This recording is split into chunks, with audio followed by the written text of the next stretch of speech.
I grew up believing my mother, Linda, was the only person I could trust. She had this way of making me feel like I owed her everything, like I was responsible for her happiness. My father left when I was a kid, and she made sure I knew he was a monster for abandoning us. She always painted herself as the victim, the struggling single mother who sacrificed everything for me. And maybe some of that was true, but what I didn't see back then was how she used that narrative to keep me under her control. I'm 31 now, but for most of my life, I barely made a decision without her input. She convinced me to stay close to home for college, to take a job that kept me nearby, to never travel too far. She didn't forbid me from dating outright, but anytime I showed interest in someone, she found a way to make me feel guilty. If I had dinner plans, she'd suddenly be sick. If I went on a weekend trip, she'd call crying about how lonely she was. And if I ever pushed back, she'd pull out the same line, "After everything I've done for you, this is how you treat me?" Then I met Nick. Nick was the first person in my life who made me question whether my mother's control was normal. We met at a work conference and hit it off immediately. He was kind, patient, and most importantly, he didn't play games. He liked me, and he wasn't afraid to show it. We started dating, and for the first time, I felt like I had something that was just mine. But, of course, my mother saw it differently. At first, she acted supportive. She asked questions about Nick, wanted to meet him, even told me she was happy for me. But I should have known it wouldn't last. The closer I got to him, the more intense her tactics became. It started small, guilt-tripping me for spending time with him instead of her. Then came the emergencies. One night, Nick and I had dinner reservations. As I was getting ready, she called me in tears, saying she was having chest pains. I panicked and rushed to her house, only to find her sitting on the couch, completely fine. "I just got overwhelmed," she said, wiping her eyes. "I don't know what I'd do if something happened to me and you weren't here." This became a pattern. Every date, every weekend trip, every important moment, she found a way to ruin it. I missed Nick's birthday because she fell and hurt her ankle. I canceled a weekend getaway because she had a migraine so bad she couldn't see. And each time, she made sure I knew how much she needed me. Nick tried to be understanding, but he wasn't blind. "Sophie, this isn't normal," he told me one night after I canceled yet another plan. "She's manipulating you." I defended her, of course. "She's not doing it on purpose. She has a hard time being alone. She's making you responsible for her happiness," he said. "That's not fair to you." I knew he was right. Deep down I did. But the thought of standing up to my mother filled me with dread. So I kept making excuses, kept putting her first, kept letting her sabotage my life. Then came the final straw. Nick and I had been planning a trip for months, a week away, just the two of us. It was supposed to be a fresh start, a chance to finally have time together without my mother's interruptions.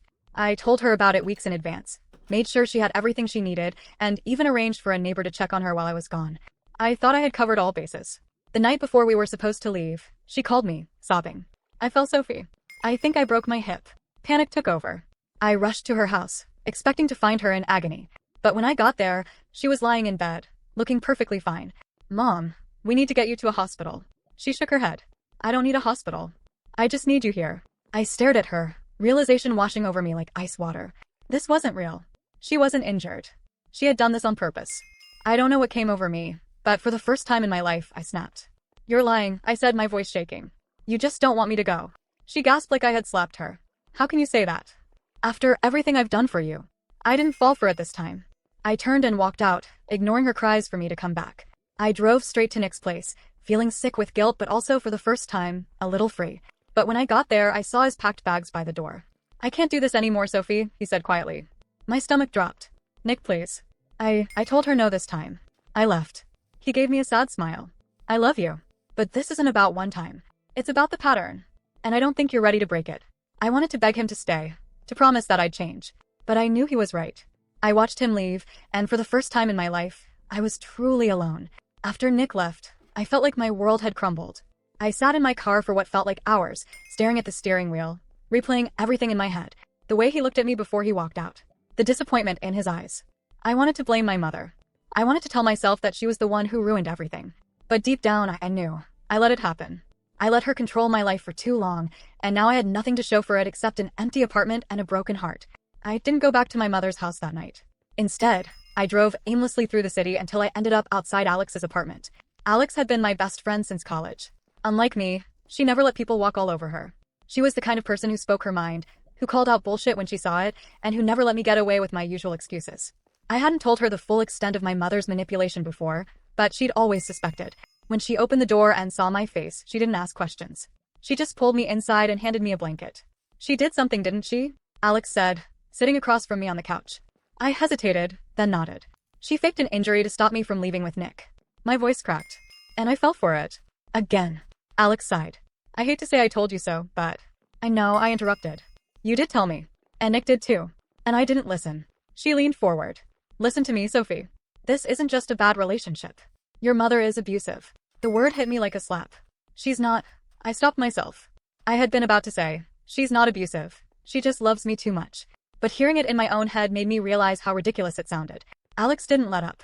Sophie, she's been controlling you your entire life. She isolates you. She makes you feel guilty for wanting your own life. That's emotional abuse. I looked away, my stomach twisting. I don't know how to fix it. You start by getting help, she said. You go to therapy. You learn how to set boundaries. And you stop making excuses for her. The next morning, I booked my first therapy appointment. Therapy was brutal. For the first few sessions, I spent most of the time crying. My therapist, Dr. Carter, was patient but firm. She didn't let me sugarcoat things. She made me see that my mother's behavior wasn't just difficult, it was calculated. The way she made herself the victim. The way she punished me when I didn't do what she wanted. The way she made sure I felt guilty every time I put myself first. One session in particular changed everything. She loves me, I told Dr. Carter one day, frustrated. She just doesn't want to be alone. Dr. Carter tilted her head. Would you ever treat someone you love that way? I opened my mouth to answer, then froze. Would I? Would I fake injuries to make someone stay? Would I sabotage someone's happiness just to keep them close?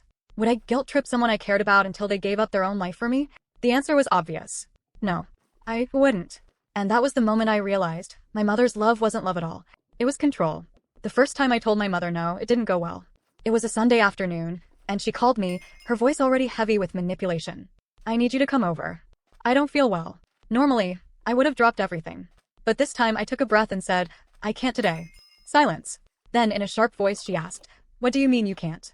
I have plans. She let out a bitter laugh. Plans? More important than your own mother. I clenched my jaw. I'll check on you tomorrow. That's when she snapped. Her voice rose, shrill and angry. You're abandoning me. After everything I've done for you. You are selfish, Sophie. I raised you alone. I gave up my life for you.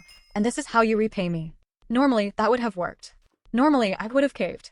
But this time, I gripped the phone tighter and said, I'm not responsible for your happiness, Mom. She gasped. Who put these ideas in your head? That friend of yours? Alex. I have to go, I said, my heart pounding. I'll talk to you later. I hung up before she could respond. It only got worse from there. The more I set boundaries, the more aggressive she became. She showed up at my apartment unannounced, banging on the door until my neighbors complained. She left me endless voicemails, alternating between sobbing and screaming. You don't care about me anymore. You've changed. And not for the better. You're being brainwashed by those so-called friends of yours. One night, she called and said, if you don't come home right now, I don't know what I'll do to myself. That one nearly broke me. I sat on my bed, shaking, staring at my phone. I knew what she was doing. I knew it was another manipulation tactic. But what if, just what if she meant it? I called Alex. I don't know what to do, I whispered. You do nothing, Alex said firmly. She's trying to trap you. Don't fall for it. I listened to her. I didn't go. And guess what? My mother was fine. But the worst was yet to come. A week later, I got a text from my aunt, my mother's sister. What the hell is going on between you and your mom? Confused, I called her. She's telling everyone you abandoned her, my aunt said, sounding annoyed. She's saying you refused to speak to her, that you cut her out of your life for no reason. She even said you screamed at her and told her you hated her. I felt like I had been punched in the gut. My mother was playing the victim again, but this time, she wasn't just using it against me. She was using it against everyone. She told my cousins I had become cruel and ungrateful. She told my old family friends that I had turned into a cold, heartless daughter. She painted herself as the innocent mother who had only ever loved me, and now I was the villain who had cruelly abandoned her. And people believed her. My phone blew up with messages from relatives I hadn't spoken to in years. Some were gentle. Hey, I heard about your mom. Is everything okay? Others weren't. How could you do this to her? After everything she's done for you. I felt sick. I wanted to scream. I wanted to defend myself, to make them see the truth. But I knew that no matter what I said, she had already won in their eyes. Because that's what she did. She controlled the narrative. But for the first time in my life, I wasn't going to let it control me. I turned off my phone. I took a deep breath. And I let them think whatever they wanted. Cutting my mother out of my life was supposed to give me peace. Instead, it felt like I had declared war. At first, she used guilt. I ignored her calls, so she started leaving long, teary voicemails. I'm sick, Sophie. I don't have much time left. I can't believe you'd do this to your own mother. It was always something new, a mysterious illness, sudden dizzy spells, pain that doctors couldn't explain. When that didn't work, she turned to money. She had never asked me for financial help before, but now she was suddenly destitute. I can't pay my rent. I might lose the house. Is that what you want? I checked with my aunt. My mother was nowhere near losing her house. She just wanted another way to pull me back in. But the worst was when she weaponized my family. She called everyone, relatives, old neighbors, even family friends I hadn't seen in years, crying about how I had abandoned her. Some bought into it. My cousin Rachel messaged me saying, "I don't know what's going on, but she's your mom.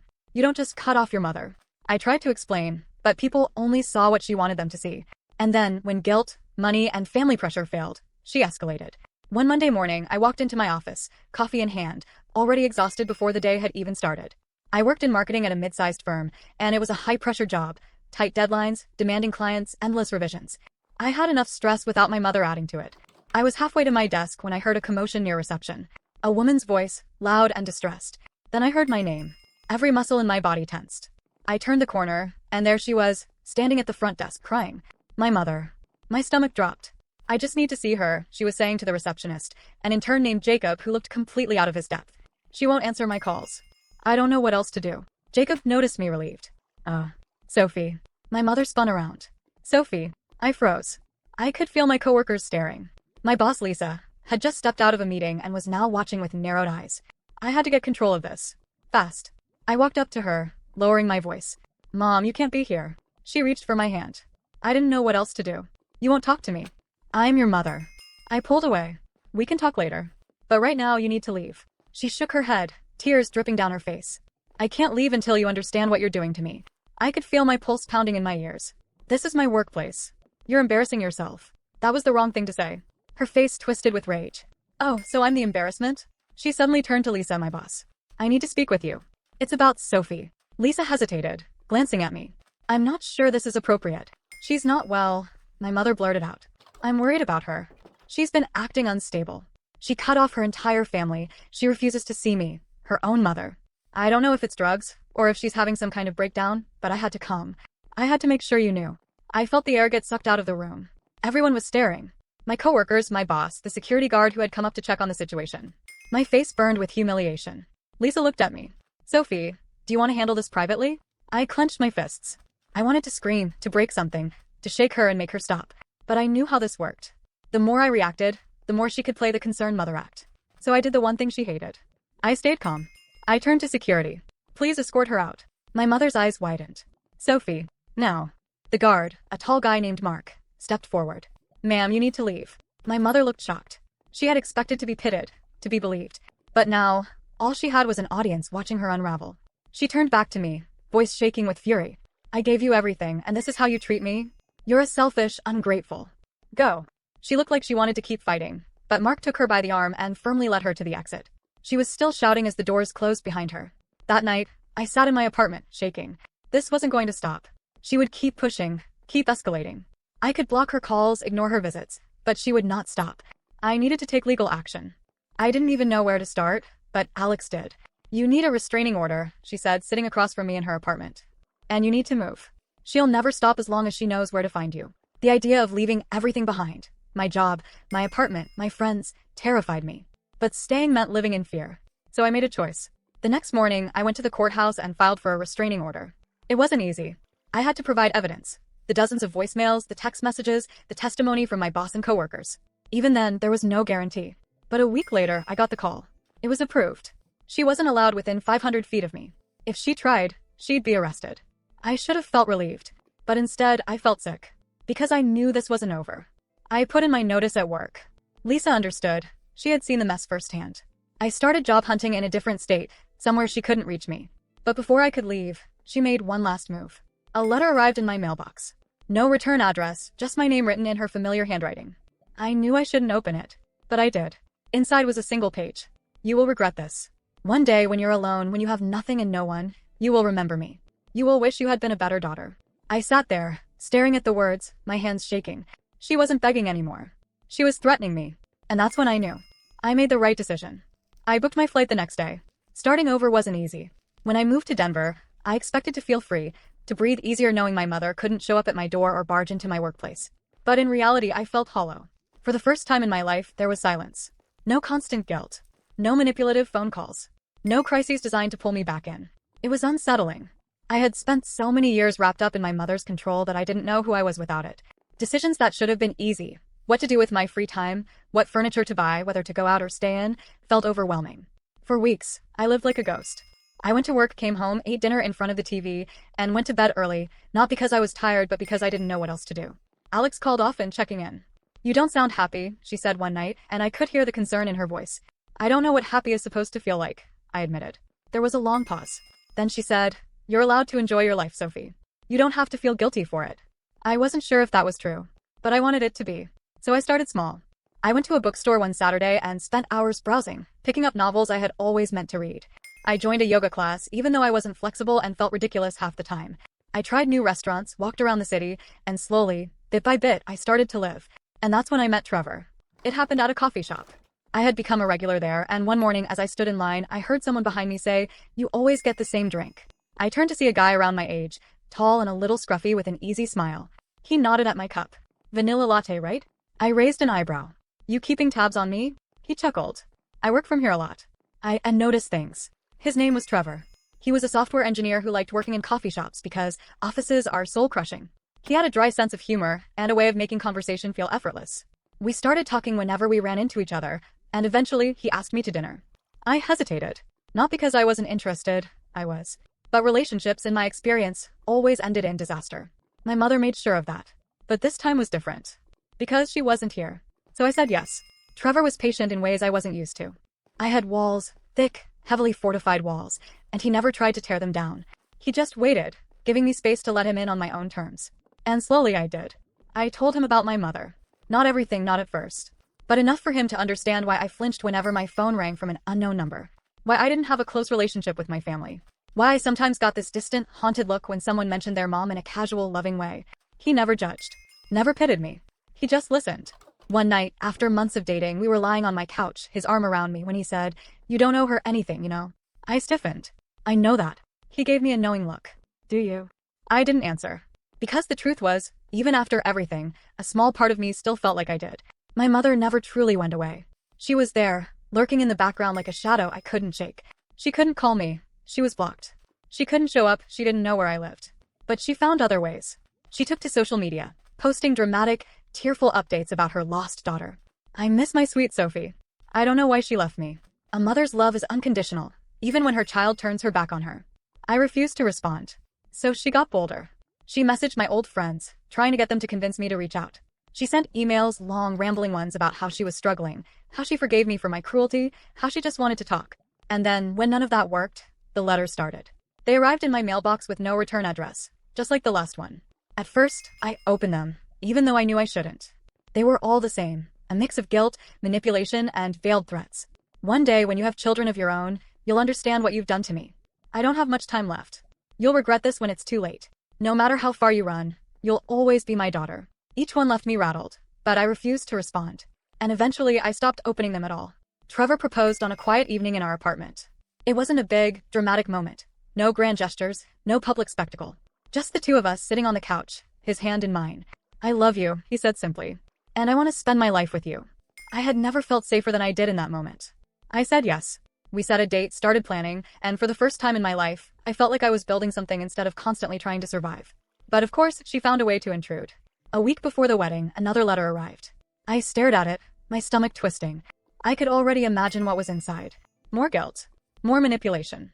Maybe even a final desperate plea to stop the wedding, to come back, to fix things. Trevor found me standing by the counter, the letter in my hands. "You don't have to read it," he said softly. I took a deep breath. Then, without another thought, I dropped it into the trash. I didn't even open it. Because for the first time in my life, I knew. Nothing she said could touch me anymore. The day I married Trevor, I woke up expecting to feel something. Nervousness, excitement, maybe even fear. Instead, I felt calm. For the first time in my life, there was no shadow looming over me. No guilt gnawing at the edges of my happiness. No sickening fear that at any moment, my mother would show up and ruin everything. She was gone. Not physically. She still existed somewhere in the world. But in my life, in my mind, in my heart, she was nothing more than a ghost. The wedding was small. We kept it intimate, just close friends and family, chosen family, not the one I was born into. Alex was my maid of honor, of course. "I can't believe I have to wear this dress for you," she grumbled as she adjusted the soft blue fabric. "I look like I belong in a Disney movie." I laughed. "You look gorgeous." She rolled her eyes, then squeezed my hand. "You deserve this, sophomore." I swallowed the lump in my throat. I know. And for the first time, I really did. As I walked down the aisle, I thought of all the moments that had led me here. Nick walking away. Filing the restraining order. packing my bags and leaving everything behind. Rebuilding my life, piece by piece. And now here I was. Trevor stood at the altar, watching me with a quiet, steady kind of love. A love that had no conditions, no strings, no threats hiding beneath the surface. And when I reached him, when I took his hands in mine, I knew. I had one. After the wedding, I kept waiting for something to happen. For my mother to send another letter. For a distant relative to call, carrying some message from her. But nothing came. She was silent. And that was how I knew I was finally free. Months passed. Life settled. Trevor and I built something steady, something real. And one evening, as I sat alone in our apartment, watching the rain streak against the windows, I found myself thinking about the girl I used to be. The girl who answered every phone call, no matter how much it hurt. The girl who canceled dates, trips, and dreams because her mother needed her. The girl who thought she had to choose between being a good daughter and having a life of her own. I wasn't that girl anymore. So I picked up a pen, opened my journal, and wrote a letter, not to my mother, but to her. To the Sophie who had spent decades trapped in a cycle of guilt and manipulation. To the Sophie who had believed, for so long, that she didn't deserve freedom. I wrote about everything. I told her about the pain of walking away. The fear, the loneliness, the nights I spent wondering if I was making a mistake. I told her about the letters, the manipulation, the way my mother had tried to sink her claws into me one last time. And I told her how I had survived it. How I had stepped out of the wreckage and into a life that was mine. I ended the letter with the words I wished she had known all along. I was never a bad daughter. I just finally chose myself. And for the first time in my life, I let that be enough.